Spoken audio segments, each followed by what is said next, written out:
If you're in the police recruitment process in England and Wales, you're going to be faced with 20, up to 20 different types of interview questions and assessments. And in this video, I'm going to outline what each one of them is, so you can start preparing to make sure that you pass every one of these stages. Now, before I continue with this rapid fire introduction to the 20 different forms of assessment and interview questions, who am I and why should you listen to anything I've got to say?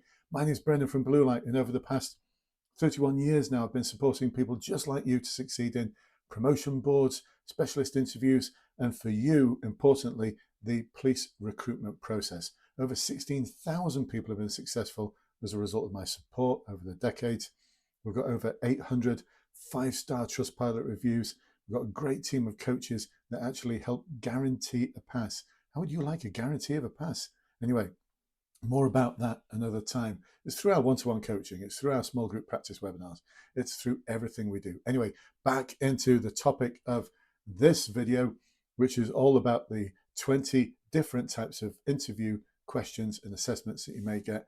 And stick around to the end, because some of them are really unexpected. You might be thinking, I wasn't even expecting that I was going to have those things. All right, let's dive in and start with the very beginning. So at the very beginning of the process, you've got a situational judgment test and a behavioral styles questionnaire. Oh, and by the way, I'm going to give you a few top tips along the way as well. Now, for doing a situational judgment test, that's where you're going to be given circumstances, scenarios, policing scenarios with various options as to what the best steps or worst steps would be.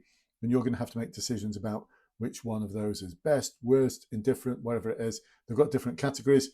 In the behavioral styles questionnaire, they're going to ask you questions about your behaviors to see whether they align with the College of Policing competency and values framework. And just having that next to you whilst you do it isn't going to help.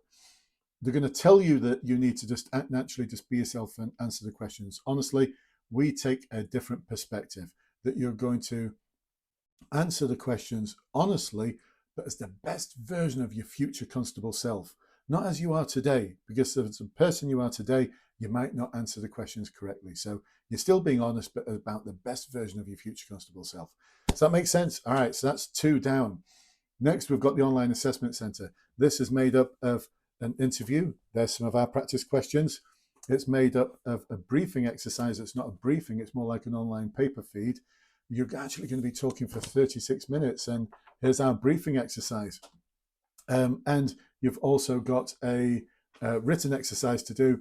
Where's my written exercise? It's in here somewhere. Anyway, you've got a written exercise to do where you'll be writing for 2 hours about a complex community problem.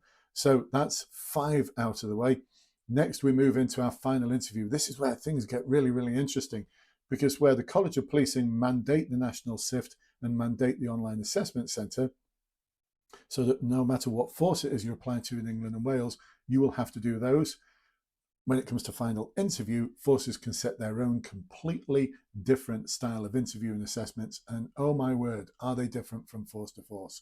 So we start off with motivation questions. Motivation questions are ones that ask about, tell me about yourself, or why do you want to be a police officer, or why this force? They may tell you that this question is not being marked. Don't believe them. Don't believe them. If it's not being marked, why are they writing down your answer? Think about that. And even if it's not formally marked, it's still being marked in their heads, because if this is the first question, this sets the scene. So your answer needs to be awesome. And the way we do this is through a timeline approach. No 2 days are the same. I just want to put something back into a community. I'm a really helpful person. I like to help people. All of those cliches, just no, it tells them nothing about you. You need to have an authentic story about you that no one else has got. And you have got that story, otherwise you won't be listening to this and watching this now. Next, we have impact questions. What sort of impact of being a police officer will have, what sorts of impact will being a police officer have in your personal life? Easy for me to say. A common question, and your answer needs to be more than surface level. Questions about the role. Do you really understand what the role of a police officer is? We start off with high level, sort of things like your oath of office, the Peelian principles, and then we drill all the way down to what your force expects of you. Now, going on things like ride-alongs is really helpful here, because you get a really good understanding from speaking to real-life police officers. Challenges. What sort of challenges is this force facing? This is often a 2-step question, because the next question will be, what sort of behaviours and values or skills do you have that can help us meet those challenges? So don't be telling them about financial challenges. and we're short of money in this force or whatever it might be, because you can't help them with that, can you? Talk about something that you can actually help them with. Next, values. Again, two-step questions. What values are important to you? What values are important to the police service? Closely followed by, can you give me an example of one of those values? And do not say respect and empathy, public service, and courage. It's not a time to regurgitate the competency and values framework, because all that tells them is you're good at regurgitating the competency and values framework. No, what do you really stand for, or what do you really believe the police service stands for? Next, rear-facing questions. Can you tell me about a time when? In our question bank, here's our question bank, we have got pages and pages of this. We've got like 2 pages worth, because these are the most common questions you're going to get asked. Let's see. Yeah, like 2 pages worth and more. Very, very common question, but it can be a variety of different questions. It's not going to be as simple as, can you tell me about a time when you've taken ownership? Can you tell me about a time when you've collaborated? Can you tell me about a time when you've analysed critically? Yes, those are the competencies. It doesn't work like that. Next, we have forward-facing questions. Needs a completely different structure, because the forward-facing question is going to ask you about how you're going to deal with things in the future. Common ones are dealing with a misogynistic comment made by one of your colleagues or sergeants, or how would you deal with members of the community who didn't trust the police? Trust and confidence in the police. You're going to see questions about that increasing, because trust and confidence is really in a wobbly place at this moment in time. Next, we have scenario-based questions. Oh, by the way, really good model for answering forward-facing questions. The why, how, what model works every time, seriously. Scenario questions are just forward-facing questions, but they develop it into a scenario. Could be something like, you attend a domestic incident report, and it's clear that there's been a victim, but that victim doesn't want to cooperate with the police and asks you to leave. What are you going to do? And they may actually follow that up halfway through your answer by saying the partner's now returned and is telling you to get the F out of the house. Now what you're going to do. So scenario-based questions, quite complex. Corporate questions, corporate knowledge questions. What are our current priorities? Why is diversity, equality, and inclusion so important? Tell me about the code of ethics and why we need one. What are the force priorities? Tell me a little bit about what the Chief Constable's just been saying recently about the challenges that we're facing in this force. Next, group exercises. Anything from the lifeboat exercise, you can only take a certain number of lifeboat things in the lifeboat, what they're going to be, to building a tower out of pieces of paper, given some sticky tape, some scissors, and as a group you've got to build a tower, or the spaghetti one as well. Yes, forces are still running those. I know it's very 80s. I did that as part of my recruitment process in 1985. But it's there, and it's not to see how big the tower is, it's to see how well you work with other people. All right, next, role plays. Dealing with either 1 or 2 role players are always going to be angry, they're never going to agree with you.